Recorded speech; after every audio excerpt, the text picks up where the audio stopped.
आप सभी का आपके अपने YouTube चैनल पे बहुत बहुत स्वागत है। आइए आज सुनते हैं रवि प्रदोष व्रत की कथा। जब भी त्रयोदशी तिथि में प्रदोष काल का समय प्राप्त होता है, उस दिन प्रदोष व्रत को धारण किया जाता है और जिस दिन भी प्रदोष का व्रत पड़ता है, उस दिन के नाम से उसे जाना जाता है और उस दिन के प्रदोष व्रत का अपना विशेष महत्व होता है। इस बार रविवार के दिन प्रदोष का व्रत है। रविवार के दिन प्रदोष व्रत को रखने से आयु तथा आरोग्यता की प्राप्ति होती है। प्रदोष का व्रत जो कि हर माह के कृष्ण पक्ष और शुक्ल पक्ष की त्रयोदशी तिथि के दिन जब भी प्रदोष काल का समय प्राप्त होता है, उस दिन प्रदोष व्रत को किया जाता है।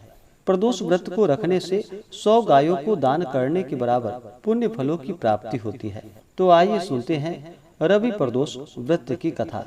तो बोलिए प्रेम से भगवान भोलेनाथ की जय, माता पार्वती की जय। कथा के अनुसार एक समय सभी प्राणियों के हितार्थ परम पवित्र भागीरथी के तट पर ऋषि समाज द्वारा विशाल गोष्ठी का आयोजन किया गया। विज्ञ महर्षियों की एकत्रित सभा में व्यास जी के परम शिष्य पुराणवेत्ता श्री सूत जी हरि कीर्तन करते हुए पधारे। सूत जी को देखते ही शौनक आदि 88,000 ऋषि मुनियों ने दंडवत प्रणाम किया। महाज्ञानी सूत जी ने भक्ति भाव से ऋषियों को हृदय से लगाया तथा आशीर्वाद दिया। विद्वान ऋषिगण और सब शिष्य आसनों पर विराजमान हो गए।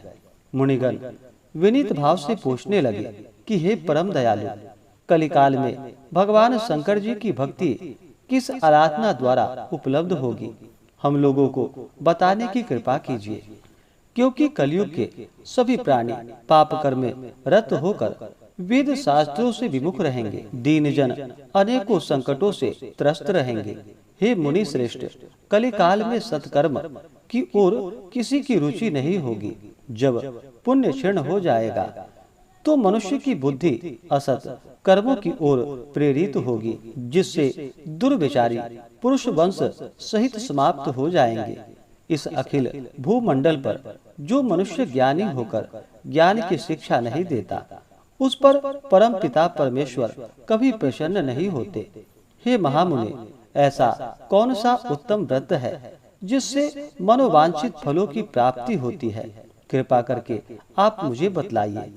ऐसा सुनकर दयालु हृदय श्री सूत जी कहने लगे कि हे श्रेष्ठ मुनियों तथा शौनक जी, आप धन्यवाद के पात्र हैं।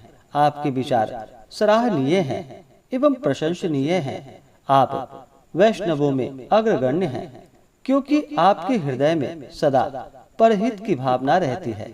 इसलिए हे शौनकादि ऋषि मुनियों, आप सुनिए, मैं उस व्रत को आप लोगों से कहता हूँ जिसके करने से सब पाप नष्ट हो जाते हैं। धन वृद्धि कारक, दुख विनाशक, सुख प्राप्त कराने वाला, संतान देने वाला, मनोवांछित फल प्राप्ति कराने वाला यह व्रत आप लोगों को सुनाता हूँ। जो किसी समय भगवान शंकर ने सती जी को यह कथा सुनाई थी और उनसे प्राप्त यह परम श्रेष्ठ उपदेश मैंने पूज्य गुरु जी से मैंने सुना था, जिसे आपको समय पाकर शुभ वेला में मैं सुनाता हूँ। श्री सूत जी कहने लगे, आयु वृद्धि स्वास्थ्य लाभ हेतु रवि प्रदोष का व्रत करे। इसकी विधि इस प्रकार है। प्रातः काल स्नान कर निराहार रहकर श्री शिव जी के ध्यान में मग्न हो। शिव मंदिर में जाकर भगवान शंकर जी की पूजा करे। पूजा के पश्चात अर्धपुंड त्रिपुंड का तिलक धारण करे। बेलपत्र चढ़ाएं, धूप दीप अक्षत से पूजा करे। ऋतु फल चढ़ाएं। ओम नमः शिवाय मंत्र का रुद्राक्ष की माला से जप करे। ब्राह्मणों को भोजन करा, सामर्थ्य के अनुसार दक्षिणा दे। तत्पश्चात मौन व्रत धारण करे। व्रती को सत्य भाषण करना आवश्यक है। हवन आहुति भी देनी चाहिए। इससे अभिष्ट फलों की प्राप्ति होती है। व्रती पृथ्वी पर शयन करे, एक बार भोजन करे, इससे सर्व कामना सिद्ध होती है। श्रावण मास में तो इसका विशेष महत्व है। यह सर्व सुख धन आरोग्यता देने वाला होता है। यह व्रत इस सब मनोरथों को पूर्ण करता है। हे ऋषिवरों, यह प्रदोष व्रत जो मैंने आपको बतलाया, किसी समय भगवान शंकर जी ने सती जी को और वेद व्यास मुनि ने मुझको सुनाया था। शौनक आदि ऋषि बोले कि हे पूज्यवर महामते, आपने यह व्रत परम गोपनीय, मंगलप्रद, कष्ट निवारक बतलाया है। कृपया यह बताने का कष्ट करे कि यह व्रत किसने किया और उसे क्या फल प्राप्त हुआ। श्री सूत जी बोले कि हे विचारवान ज्ञानियों, आप शिव के परम भक्त हैं। आपकी भक्ति देखकर मैं व्रती पुरुषों की कथा कहता हूँ। एक ग्राम में अति दीन ब्राह्मण निवास करता था। उसकी साध्वी स्त्री प्रदोष का व्रत किया करती थी। उसके घर एक ही पुत्र रत्न था। एक समय की बात है कि वह पुत्र गंगा स्नान करने के लिए गया। दुर्भाग्यवश मार्ग में चोरों ने उसे घेर लिया और वे कहने लगे कि हम तुझे मारेंगे, नहीं तो तू अपने माता पिता का गुप्त धन बतला दे। बालक दीन भाव से कहने लगा कि हे बंधुओं, हम अत्यंत दीन दुखी हैं, हमारे पास धन कहाँ है। चोर फिर कहने लगे कि तेरे पास पोटली में क्या बंधा है।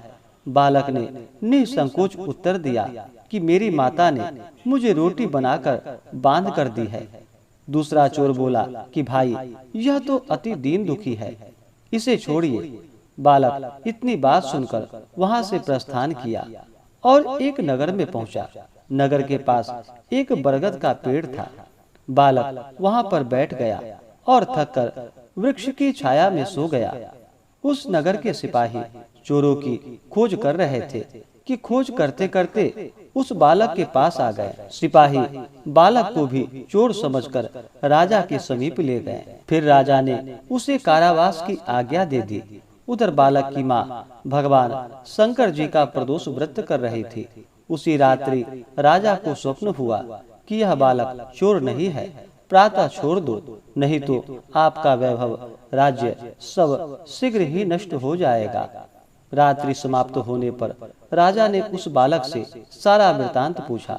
बालक ने सारा वृतांत कह सुनाया। वृतांत सुन राजा ने सिपाही भेजकर बालक के माता पिता को बुलवा लिया। राजा ने उन्हें जब भयभीत देखा तो कहा कि आप सब भय मत करो, आपका बालक निर्दोष है। हम आपकी दरिद्रता देखकर 5 गांव दान में देते हैं। भगवान शिव जी की दया से ब्राह्मण के आनंद होने लगे। इस प्रकार जो कोई इस व्रत को करता है उसे आनंद की प्राप्ति होती है। तो बोलिए प्रेम से भगवान भोलेनाथ की जय, माता पार्वती की जय। इसी प्रकार से कथा को सुनने के लिए हमारे चैनल पे अगर आप नए हैं तो चैनल को लाल बटन दबा करके सब्सक्राइब करें, साथ में बेल आइकन घंटी को दबाएं ताकि मेरे वीडियो का नोटिफिकेशन आपको समय से मिलता रहे।